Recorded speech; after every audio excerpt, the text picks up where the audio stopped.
नमस्कार दोस्तों, मैं तुलसी एक और क्राइम कहानी के साथ हाजिर हूँ। कैसे हैं आप सभी? उम्मीद है अच्छे होंगे, घर परिवार के साथ मौज मस्ती कर रहे होंगे, खुश होंगे।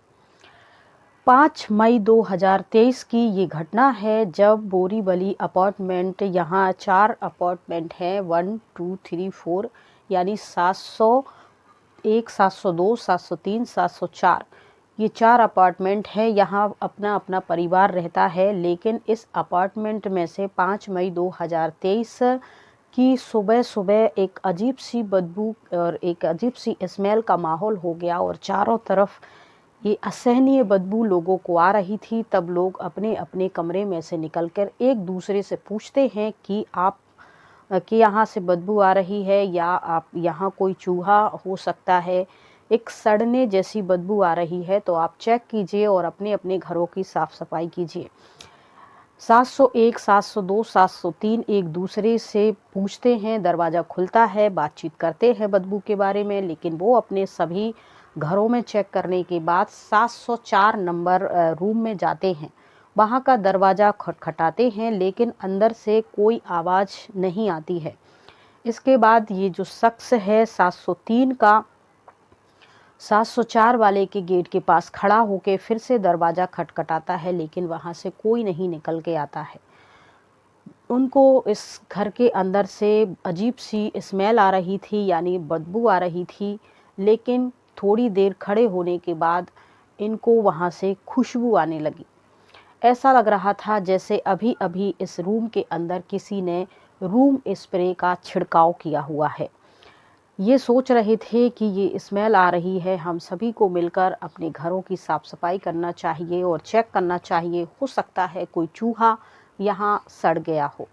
यही ये सोच रहे थे, इतने में एक शख्स दरवाज़ा खोलता है। 704 नंबर के कमरे में जो शख्स था वो मनोज था। मनोज अपना दरवाज़ा खोलता है, वहाँ उस शख्स को देखता है। वो कहता, ओहो, आप बाहर आए हैं, घर में से कुछ बदबू आ रही है, तो हम एक दूसरे के घर में पूछ रहे हैं, आपके घर में शायद कोई चूहा होगा या कुछ ऐसी स्मेल जो असहनीय है। तब वो शख्स कहता है, अच्छा ऐसी बदबू आ रही है, मुझे तो इस बारे में कुछ मालूम नहीं है, मैं शाम को आके साफ सफाई कर लूँगा, अभी तो मैं काम पे जा रहा हूँ। ऐसा कहते हुए वो चला जाता है। तब ये जो 703 नंबर रूम का जो शख्स था वो थोड़ा आश्चर्यचकित होता है कि जब मैं बाहर हूँ तो इतनी ज़्यादा बदबू आ रही है और ये शख्स घर के अंदर है और इसका दरवाज़ा खुलते ही बहुत बदबू इसी घर से शायद आ सकती है, आ रही थी, आशंका है इस बात की। लेकिन ये इस बदबू के साथ कैसे रह रहा है? खैर, इस बारे में इन्होंने आपस में एक दूसरे के साथ चर्चा की और बदबू जो थी बढ़ती जा रही थी, इन तीनों से सहन नहीं हो रही थी। तब इस अपार्टमेंट के मालिक से बात की जाती है, उनके पास जाते हैं और चर्चा करते हैं कि आप यहाँ के रहने वाले किराएदार से, जो भी यहाँ फ्लैट में रह रहे हैं, उनसे बात कीजिए, घरों की साफ सफाई करवाइए, क्योंकि यहाँ बहुत ज़्यादा बदबू आ रही है। तब यहाँ का जो घर का ओनर होता है वो जाके देखता है, तो वाकई चौथे नंबर के अपार्टमेंट से 704 नंबर के रूम से कुछ ज़्यादा ही बदबू आ रही थी। वहाँ जाके आसपास चेक करते हैं, लेकिन इसके बारे में कुछ भी जानकारी नहीं मिलती है। तब लोग आपस में सोचने लगते हैं कि दिल्ली में एक बार श्रद्धा जो है, श्रद्धा मर्डर केस के बारे में और ऐसी क्राइम कहानियाँ के बारे में वो लोग आपस में चर्चा करने लगते हैं कि हो सकता है वहाँ एक लड़की को जो उसने कत्ल करके उसके छोटे छोटे टुकड़े करके फ्रिज में सजा दिया था, शायद ऐसा ही कुछ यहाँ हुआ हो, इसीलिए यहाँ बदबू आ रही है, हमें इस संदिग्ध पर पुलिस को बुलाना चाहिए। तब वहाँ के लोग मिलके, अपार्टमेंट के लोग जाके नज़दीकी पुलिस स्टेशन से संपर्क करते हैं और इस पूरी बदबू की सूचना नज़दीकी पुलिस स्टेशन में देते हैं। वहाँ से कुछ पुलिस कर्मी आते हैं और आसपास चेक करते हैं और देखते हैं कि जैसे कि बिल्डिंग का मालिक साथ में ही था, तो उनके पास भी एक चाबी थी। तो 704 नंबर का गेट का दरवाज़ा खोला जाता है और अंदर जाके देखते हैं। इस बदबू के बारे में सब जानना चाहते थे, इसीलिए उनके साथ आसपास के कुछ लोग भी जाते हैं, मकान मालिक भी जाता है और ये जो शख्स जिन्होंने सूचना दी थी 703 नंबर घर के शख्स ने ये भी जाता है और जितनी तेज़ी से पुलिस इस केस को इस बदबू को छानबीन करने के लिए इस घर की तलाशी लेने के लिए अंदर जाती है, उतनी ही तेज़ी से ये सब लोग निकल के बाहर आते हैं, क्योंकि अंदर बहुत बदबू आ रही थी। लेकिन थोड़ा सा मास्क वाक्स लगा के फिर से इस घर के अंदर जाते हैं, इधर उधर देखते हैं, साफ सफाई पड़ी थी, कुछ समझ में नहीं आ रहा था। इसके बाद फिर भी दूसरे कमरे में बेडरूम में जाते हैं, वहाँ तलाशी लेते हैं, लेकिन वहाँ भी कुछ इनको ऐसा समझ में नहीं आया। इसके बाद फिर थोड़ा वॉशरूम की तरफ जाते हैं, किचन की तरफ जाते हैं, तो किचन की गैस पर एक कुकर चढ़ा होता है और दूसरे गैस चूल्हे पर एक तवा रखा हुआ होता है। जब इस कुकर को खोला जाता है तो इसमें कुछ मीट के टुकड़े हैं, पर ये किस चीज़ का मीट है, किस जानवर का मीट है, इसके बारे में कुछ जानकारी नहीं थी।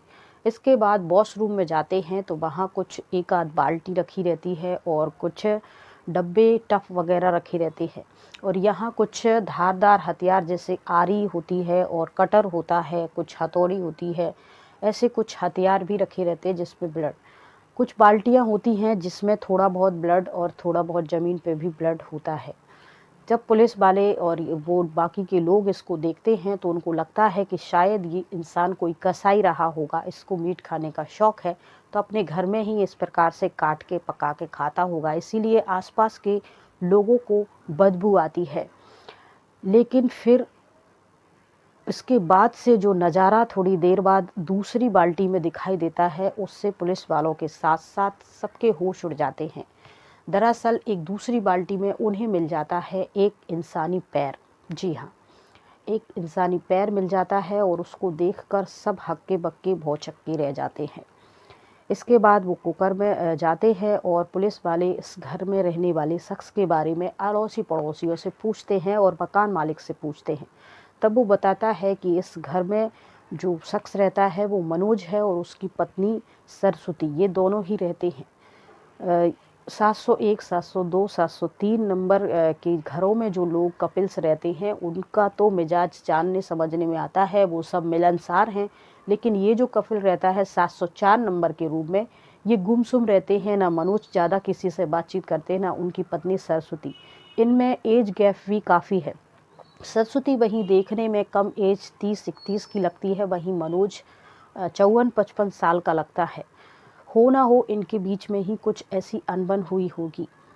तब पुलिस वाले कहते हैं कि ये इंसानी पैर किसका है, ये तो इस घर में रहने वाला मनोज ही बता सकता है और हमें उसका इंतज़ार करना चाहिए। अगर मनोज को ज़रा भी इस बात का अंदाज़ा हुआ कि उसको पुलिस ढूंढ रही है या उस पर शक हो गया है, तो मनोज भाग सकता है, रफू चक्कर हो सकता है। इसीलिए पुलिस वालों ने अपने 2 कांस्टेबल सिविल ड्रेस में वहीं छोड़ दिए। सामान्य रूप से सब कुछ बंद कर दिया और सब मनोज के आने का इंतज़ार करने लगे। शाम को 7 बजे मनोज वापस आता है, अपने घर का दरवाज़ा खोलता है, वहीं पुलिस वाले भी उनके पीछे से आते हैं और मनोज को पकड़ लेते हैं। इसके बाद पुलिस स्टेशन ले जाया जाता है और मनोज से सख्ती से पूछताछ की जाती है। उससे पूछा जाता है कि तुम्हारी पत्नी कहाँ है? तब मनोज बताता है कि मेरी कोई गलती नहीं है, मैंने कुछ भी नहीं किया है। पुलिस वाले कहते हैं कि तुमने कुछ किया है या नहीं किया है, तुम्हारी गलती है या नहीं है, ये तो पूरी छानबीन तहकीकात होने के बाद हम मालूम कर ही लेंगे। फ़िलहाल तुम इतना बताओ कि तुम्हारी पत्नी कहाँ है, क्या किया है तुमने उनके साथ, और ये जो बाल्टी में एक कटा हुआ पैर रखा था वो किसका है, और कुकर में जो मांस के टुकड़े तुमने पकाए हुए हैं वो किसके हैं। ये तमाम सवाल पुलिस वाले उनसे कर रहे थे। तब सिलसिलेवार तरीके से एक के बाद एक मनुष्य अपने जीवन की और सरस्वती के जीवन की सारी कहानी सुनाना शुरू करता है। चलिए ये पूरा माजरा क्या है और मनोज ने ऐसा क्यों किया नहीं किया, ये सब चीज़ें हम जानते हैं। तो मनोज बताता है कि वह बोरीवली के एक फ्लैट में अपने माता पिता के साथ रहता था और छोटा मोटा काम करता था, दुकान पे वर्कर था। मनोज के माता पिता के गुजर जाने के बाद मनोज के पास कोई काम नहीं था और अकेला उस फ्लैट पे क्या करता, इसीलिए मनोज वो बोरीवली का फ्लैट बेचकर यहाँ इस अपार्टमेंट में किराए से रहने के लिए आ जाता है। वो अपना जो अपार्टमेंट फ्लैट होता है वो 35,000 पर मंथ रेट के हिसाब से किराए से दे देता है, और यहाँ 10,000 पर मंथ की रेट के हिसाब से दूसरी जगह वो दूसरा फ्लैट ले लेता है, जिसमें उसको 25,000 रुपये बच जाते हैं और उसकी लाइफ आराम से इन 25,000 में कटती है। आसपास में भी वो काम ढूंढ लेता है, वहीं वह एक फार्चून की दुकान पे काम करना शुरू कर देता है। अब यहाँ से भी उसे जो पैसे मिलते हैं, जो उसके फ्लैट से किराए के पैसे मिलते हैं, इसमें मनोज की लाइफ आराम से चल रही थी। वह इधर माना थोड़ी सी दूरी पर ही अपना घर दूसरा फ्लैट लेता है। 704 नंबर का रूम उसका रहता है और 4th फ्लोर पे इनका ये फ्लैट रहता है। इसके बाद फॉर्चून की दुकान पे एक लड़की आती है सरस्वती नाम की, और वो इस दुकान पे सामान खरीदने के लिए आती है, जहाँ से इस सरस्वती से मनोज की अच्छी दोस्ती हो जाती है और बातचीत शुरू हो जाती है।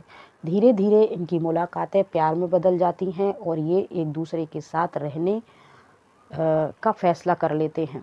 सरस्वती भी एक किराए से घर में रहती थी और ऐसे ही छोटा मोटा घरों में काम किया करती थी, और अक्सर इस फॉर्चून की दुकान पे कुछ ना कुछ सामान खरीदने आती थी, जहाँ सरस्वती को ये मनोज मिल जाते हैं। एज गैप तो काफ़ी था, लेकिन इन दोनों की बातें मुलाकातों से इनको आपस में प्यार हो जाता है और ये रिलेशनशिप में आ जाते हैं, और ये मनोज के साथ उनके फ्लैट में रहती है। कुछ दिन बाद सरस्वती और मनोज शादी भी कर लेते हैं, तो हस्बैंड वाइफ हो जाते हैं। उससे पहले हम सरस्वती का थोड़ा सा बैकग्राउंड जानते हैं कि सरस्वती के माता पिता एक गांव के रहते हैं, कस्बे में रहते हैं, और उनकी 5 बहनें होती हैं। किसी बीमारी के चलते सरस्वती के माता पिता गुजर जाते हैं और 5 बहनें अनाथ आश्रम में आ जाती हैं। वहीं से थोड़ी बड़ी होकर वह बहनें कोई कोई इधर उधर काम करने लगती हैं, रहने लगती हैं। यहाँ सरस्वती भी एक कमरा लेकर रहने लगती है और काम करती है। यहाँ उनकी मुलाकात मनोज से हो जाती है और मनोज के साथ शादी करके हस्बैंड वाइफ के रूप में कमरा नंबर 704 में यहाँ मुंबई में वो रहने लगती हैं। इसके बाद एक एक्सीडेंट होता है मनोज का, रोड एक्सीडेंट। वहाँ उसको छोटी मोटी चोट लगती है, जिसमें थोड़ा सा ब्लड ज़्यादा बह जाता है, और इसके बाद उनको शरीर में थोड़ी वीकनेस और ब्लड की कमी आती है। हॉस्पिटल से ब्लड चढ़ाया जाता है, जिससे मनोज ठीक हो जाते हैं और अपनी रोज़मर्रा के काम में लग जाते हैं। कुछ दिन बाद मनोज को फिर से वीकनेस फील होती है और चेकअप करवाने पे पता चलता है कि मनोज को HIV हो गया है। दरअसल मनोज को HIV इस ब्लड की वजह से हो गया था, जो उसको बीमारी के यानी इलाज के दौरान चढ़ाया गया था। इसके बाद फिर जो सरस्वती होती है वो मनोज पे शक करती है कि उसके अलावा भी मनोज के कहीं दूसरी औरतों के साथ संबंध हैं, क्योंकि मनोज HIV पॉजिटिव हो जाता है, जिसके बाद मनोज को HIV की गोलियां खानी पड़ती है और वह सुरक्षित संबंध नहीं बना पाते हैं, और सरस्वती माँ भी नहीं बन पाती है। इस वजह से सरस्वती और मनोज में टिक-पिक होना यानी अनबन होना शुरू हो जाती है और मनोज परेशान हो जाता है।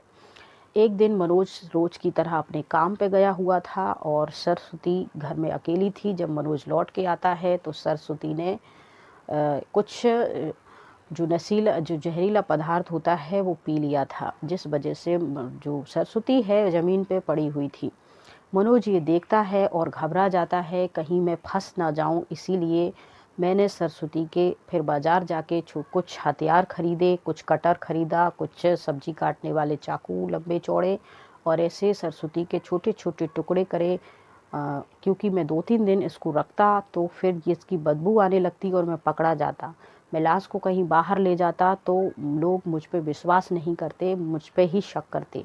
इतनी बड़ी लाश का मैं क्या करूं? इसीलिए मैंने छोटे छोटे टुकड़े करे। इसीलिए लाश के छोटे छोटे टुकड़े करे, कुकर में पकाया, तवे पे सेका और कुत्तों को खिलाया। कुकर में इसलिए पकाया ताकि इसमें से कोई बदबू ना आए।